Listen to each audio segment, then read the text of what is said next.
RCV Notícias.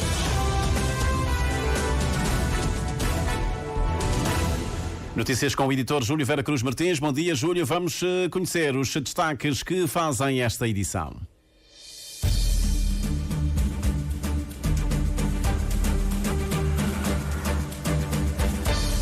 O Governo cria a Comissão Nacional do Comércio.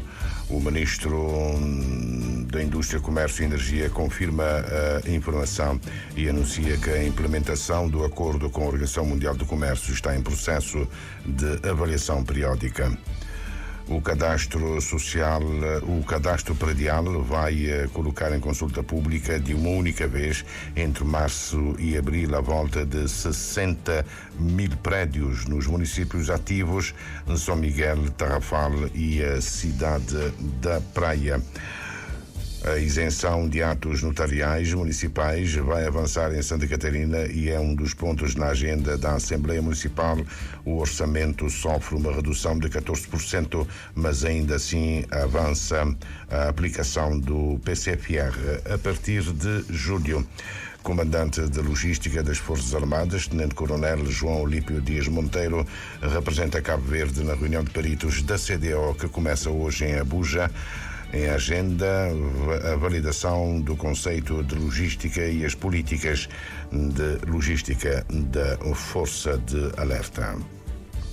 São os títulos. Agora o desenvolvimento das notícias numa edição do Júlio Vera Cruz Martins.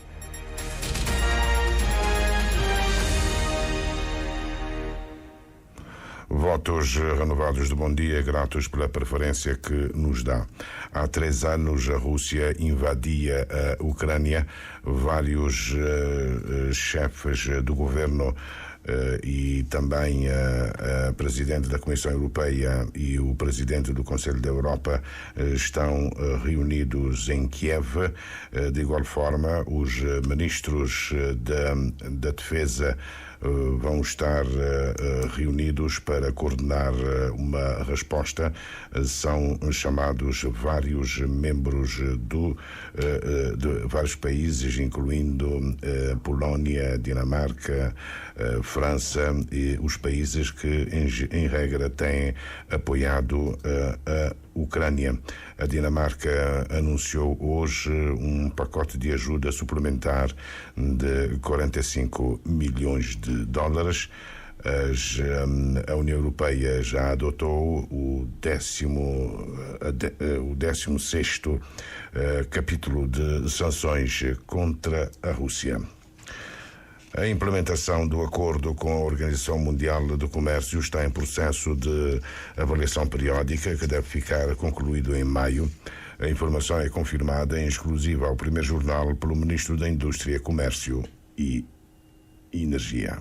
É um processo de revisão que é mandatado pelo acordo do OMC, processo de revisão da política comercial. É um processo que decorre neste momento, uma avaliação do estado de implementação do acordo. Portanto, há um relatório que é preparado pela própria OMC, já houve 2 missões técnicas e está no processo de sua finalização. Há um relatório também do país que está em fase também de finalização, que é apresentado. Depois há uma interação com todos os países, com todos os Estados-membros, que podem questionar, levantar, colocar questões, pedir esclarecimentos, e dessa interação, não só avaliação da implementação e adaptações e aspectos que poderão ser, digamos, de adequar a nossa também política inserida no quadro da parte do multilateral, do OMC.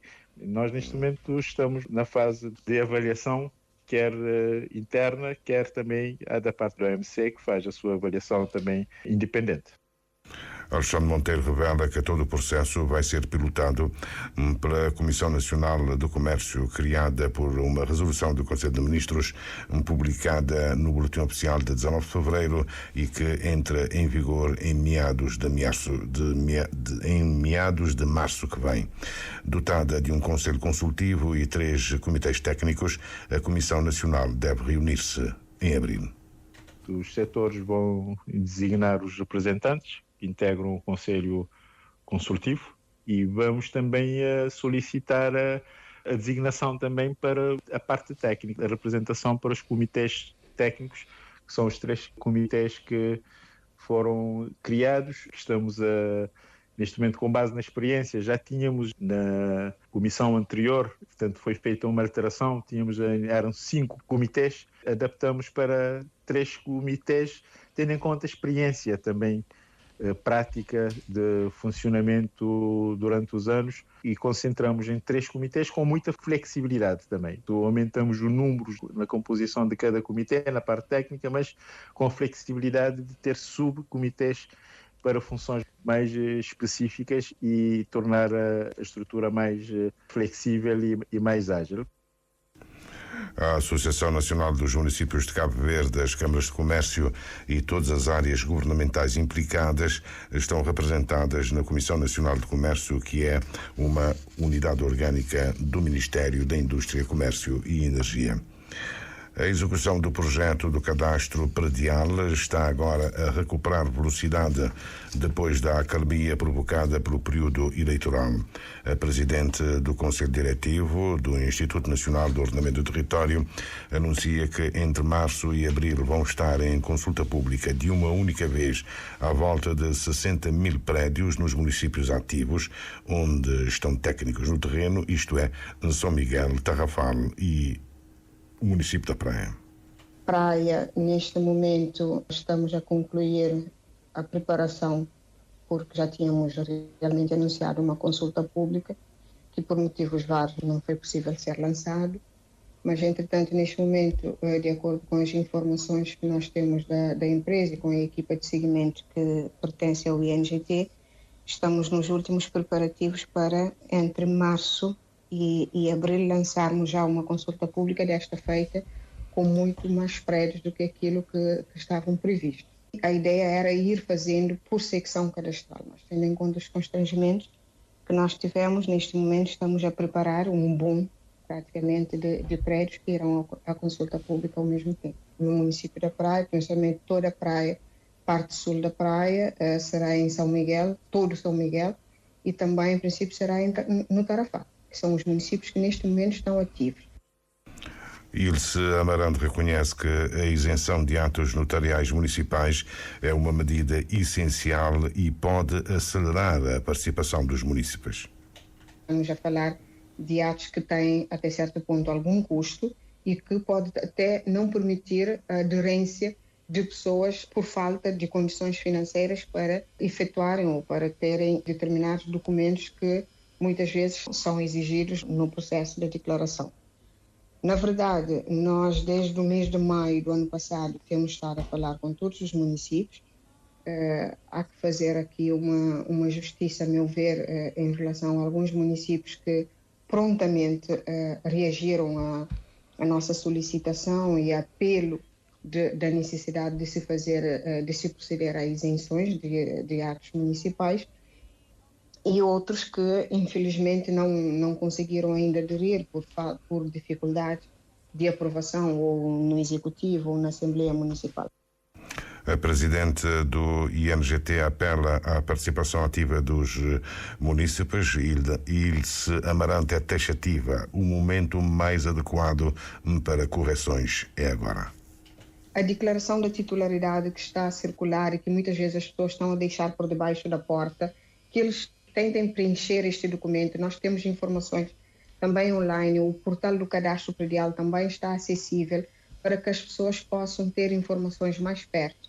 Porque se não conseguirmos ter aderência neste momento e depois, quando for ser declarado a área cadastrada e tivermos com o projeto fechado, tudo que devia ser feito no momento da execução passará a ter ônus diretamente, estamos a falar mais concretamente de ônus financeiros, ao utente. Portanto, o momento de correção é agora? O momento de participação e correção e de dar informações é agora, porque se nós não conseguirmos ter declaração de titularidade assinada pelos próprios titulares e formos usar aquilo que a lei nos permite de fazer assinatura de declarações oficiosas que a empresa tem poderes legais para fazer, estamos a fazer assinatura de informações que deviam ser dadas pelos próprios proprietários ou presumíveis proprietários. Quando é assinada pela empresa, nós estamos apenas a usar as informações que existem nas bases de dados e que podem perfeitamente ou deveriam ser complementadas pelos próprios proprietários. O projeto do cadastro predial é financiado pelo Banco Mundial e enquadra-se num projeto maior, melhoria da harmonização de estatísticas na África Ocidental. A isenção de atos notariais municipais vai avançar em Santa Catarina e é mesmo um dos pontos na agenda da Assembleia Municipal que tem lugar hoje nos espaços do Conselho. O presidente da Idilidade esclarece que a isenção de atos notariais é uma tomada de posição consciente, apesar da perda de receitas. Uma isenção que acaba por facilitar todo o processo no âmbito do projeto do cadastro predial. Entendemos que, independentemente de perdas de receitas, nós, enquanto Câmara Municipal, temos que realçar que nós vamos perder receitas este ano, provocando esta isenção, mas, dada a importância do cadastro predial, de necessidade de ter registro de todas as propriedades, não é? Quer terrenos rústicos como os prédios, todos os prédios, digamos assim, acabamos por levar esta proposta para a Assembleia a fim de permitir que esta isenção seja, portanto, feita tanto na Câmara Municipal, no âmbito dos registros, como também nos serviços dos registros notariais. E neste momento já temos casos em que as pessoas têm direito, porque o projeto está em curso, mas não havendo esta deliberação por parte da Assembleia, as pessoas não vão poder, portanto, beneficiar dessas isenções. A Assembleia Municipal tem também em agenda a aprovação dos instrumentos de gestão. Armindo Freitas revela que o orçamento municipal é mais curto este ano, na ordem de 14%, sobretudo porque o próprio governo e os parceiros tradicionais já têm os seus orçamentos em execução. Não há possibilidade de fazer grandes negociações, inscrever novos projetos para este ano ainda, de modo que nós tivemos uma perda orçamental em termos globais de 14% comparativamente com o ano 2024. Não é? Nós temos orçamento neste momento de 1.148.871.425 escudos. O que o presidente da Câmara Municipal garante é que, apesar da redução do orçamento, a criação da Polícia Municipal vai em frente, tal como a aplicação do PCFR. Devemos realçar que nós tivemos um aumento nas despesas correntes de 513 milhões de escudos para 560 milhões de escudos. Mas isto de aumento de despesa corrente tem a ver, sobretudo, com o pessoal da Câmara, em que nós aumentamos as despesas de 285 milhões de escudos para 368 milhões de escudos. Ou seja, e aqui é que está a aplicação das receitas. Vamos implementar o novo PCFR, adotamos aqui como medida depois de 6 meses, apenas 6 meses neste orçamento, e também vamos implementar a Polícia Municipal. São 21 efetivos em que vamos implementar a partir de maio, junho. Portanto, nós vamos aproveitar da parte de aumento de receitas correntes, que tem a ver sobretudo com o Fundo de Financiamento Municipal, para aplicar aqui nas despesas correntes, que tem a ver com pessoal, mas não com contratação nova. Está também salvaguardada a cultura, incluindo o Dia da cidade de Assumada, 13 de maio. Armindo Freitas afasta qualquer cenário reivindicativo e de luta sindical. Diz que os trabalhadores aceitam a aplicação do PCFR só a partir de julho. O comandante da Logística das Forças Armadas, Tenente-Coronel João Alípio Dias Monteiro, representa Cabo Verde na reunião de peritos da CDO, que começa hoje em Abuja, Nigéria, com um único ponto em agenda: validar o conceito de logística e as políticas de logística da Força de Alerta. Um comunicado distribuído este fim de semana realça que a reunião é o culminar de um longo processo de consultas entre os peritos e análises independentes dos documentos preliminares. A Divisão de Operações de Apoio à Paz da CDO alerta que o conceito de logística da Força de Alerta deve estar alinhado com os padrões internacionais e adaptado aos desafios específicos do contexto de segurança de África Ocidental. Uma missão política de alto nível da CDO, chefiada pelo embaixador Bagoudou Irse, antigo ministro dos Negócios Estrangeiros da Nigéria, está desde ontem na Guiné-Bissau. A missão tem como principal objetivo a obtenção de um consenso sobre o caderno eleitoral junto dos partidos políticos e decorre de uma decisão da Cimeira de Chefes de Estado realizada em dezembro do ano passado. E por coincidência, logo ontem, praticamente em cima da chegada da delegação da CDO, o presidente Umaru Sissoko Embalo anuncia que as eleições legislativas estão marcadas para 30 de novembro próximo. Trata-se, segundo a Digital Media Global TV da Guiné-Bissau, de um compromisso assumido em declarações à imprensa à margem da assinatura de um acordo ontem em Bissau entre o primeiro-ministro senegalês e o Movimento das Forças Democráticas da Casamance. Mediado pelo chefe de Estado bissau-guineense, o acordo visa pôr fim às hostilidades na Casamance e a desmobilização e reintegração dos rebeldes. A missão da CDO, que vai permanecer em Bissau até sexta-feira, tem ainda em agenda o dossiê das eleições presidenciais, quando quase todos os partidos lembram que o mandato de Umaru Sissoko Embalo termina na próxima quinta-feira, mas ele diz que não. Voltamos à atualidade nacional. O Museu Etnográfico do Instituto do Património Cultural abre portas para uma exposição língua cabo-verdiana, nossa língua materno, mas amanhã promove um seminário cujo tema central é a língua cabo-verdiana como veículo de afirmação da identidade cultural. São atividades ainda para assinalar o Dia Mundial da Língua Cabo-Verdiana. A diretora do Património Imaterial frisa que o seminário de amanhã vai permitir uma consciencialização do valor patrimonial da língua cabo-verdiana, tanto na sua dimensão enquanto símbolo de resistência, como também enquanto vetor de identidade dos cabo-verdianos entre os demais povos. Jornalista Ailson Martins.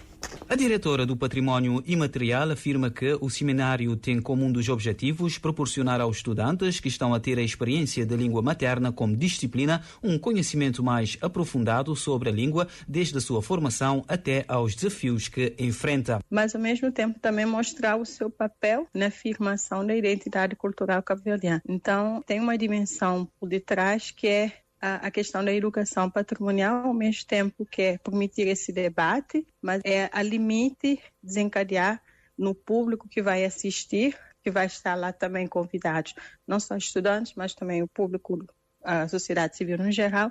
Então, é permitir uma conscientização do valor patrimonial da língua cabo-verdiana, tanto nessa dimensão da língua enquanto resistência, mas também de pensar ela enquanto vetor que identifica o cabo-verdiano entre os demais povos existentes. Durante o seminário são abordados 4 temas, incluindo língua cabo-verdiana, da gênese à afirmação identitária e a língua cabo-verdiana na afirmação da identidade cultural, o caso da diáspora. A outra é a língua na sua dimensão cotidiana, como a língua ela aparece no dia a dia e como ela permite transmissão de valores. E a outra é a dimensão da língua já no contexto mais artístico. Então, aí vai pensar de afirmação também, a transmissão da língua, mas os usos ou as apropriações que um artista poderá estar a fazer da língua cabo-verdiana e, ao mesmo tempo, como a língua cabo-verdiana ela vai permitir, por meio da arte, a transmissão de valores e manutenção de uma determinada tradição, uma determinada cultura. O seminário A Língua Cabo-Verdiana como veículo de afirmação de identidade cultural, segundo Carla Semedo, é um contributo para enriquecer o debate sobre a oficialização do crioulo como língua materna. É um subsídio para fortalecer esse debate e permitir que novas questões ou que novos olhares possam ser levantados em cima do processo de oficialização e, claramente, também permitir que em algum momento a oficialização ela se concretize. Hoje estará patente no Museu Etnográfico da Praia a exposição Língua Cabo-Verdiano, Nos Língua Materno, que apresenta uma análise profunda da evolução da língua cabo-verdiana, abordando os desafios da sua normalização, as dinâmicas de valorização e o impacto sociocultural da língua em Cabo Verde e na diáspora. A atualidade nacional vai ser ainda dominada por reuniões de 2 comitês de pilotagem, um do Programa de Ação Climática, que é a 3ª reunião, um programa que é financiado pelo Luxemburgo, mas a primeira reunião do Comitê de Pilotagem do Plano das Nações Unidas, que vai apresentar o plano de trabalho conjunto, fazer o balanço do plano de trabalho conjunto das Nações Unidas referente ao ano passado, mas também apresentar as grandes estratégias, prioridades estratégicas e a assinatura do plano de trabalho conjunto para este ano. O Papa Francisco passou uma noite tranquila e estava a descansar hoje de manhã, no 10º dia de hospitalização, devido a uma infecção pulmonar complexa que provocou uma fase inicial de insuficiência renal. A informação é do próprio Vaticano, uma informação que acaba de ser publicada pela Euronews. A Santa Sé não revelou se o Papa Francisco estava alerta ou de pé, como disse noutras ocasiões. O certo é que ontem à noite os médicos tinham informado que as análises ao sangue revelaram uma insuficiência renal precoce, que no entanto está sob controle. Francisco continua em estado crítico, mas sem sofrer novas crises respiratórias desde sábado. Carlos Santos, a Alemanha volta ao centro-direita, o CDU vê-se as eleições, mas as contagens ainda provisórias, não há resultados definitivos, dão maioria relativa e põe-se aqui um cenário provável de coligação, seja com o Partido Social Democrata, que perdeu as eleições e ficou em 3º lugar, mas ainda assim o número de votos não será suficiente para garantir a maioria absoluta, e resta saber agora qual dos pequenos partidos vai ser envolvido nesta coligação. Uma coisa é certa, o mais que provável chefe do governo alemão reafirmou ontem que coligação com a extrema-direita nem pensar. Eleições na Alemanha, no fecho desta edição do Primeiro Jornal, para esta segunda-feira, hoje dia 24 de fevereiro, dia em que se completam 3 anos da guerra na Ucrânia. Júlio Vera Cruz Martins regressa à antena às 7h30 da manhã.